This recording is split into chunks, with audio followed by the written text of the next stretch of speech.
মুরগির মাংস রান্না করব। আজকে একটু তাড়া আছে, তাই প্রেসার কুকারে বসিয়ে দিয়েছি রান্না।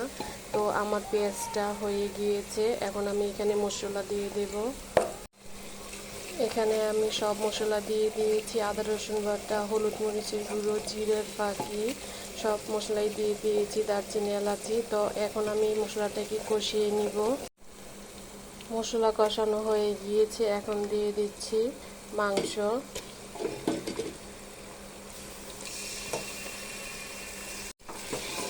এখন এটাকে আমি ভালো করে কষিয়ে নেড়ে চেড়ে তারপর আমি পানি অ্যাড করে ঢাকনা দিয়ে ঢেকে দেব মাংস সিদ্ধ হওয়ার জন্য। এখন আমি দিয়ে দেব আলুগুলো ছোট সাইজের বলে আমি আস্তে আস্তে রেখেছি। তো আলুগুলো দেওয়ার পরে আমি পানি দিয়ে তারপরে ঢাকনা দিয়ে ঢেকে দেব। এখানে আমি আলু আর মাংসের সাথে পানি সমান সমান করে রেখেছি, এখন ঢেকে দেব। আমি ঢাকনা দিয়ে ঢেকে দিয়েছি। 7টা সিটি বেজে গিয়েছে, এখন আমি খুলে দেখব কি অবস্থায় আছে। দেখুন আমার এখানে 7 থেকে 8টি সিটি লেগেছে। তো এখানে আমি ঝোল ঝোল রাখবো মাংসটা, তো ওই পরিমাণই হয়েছে।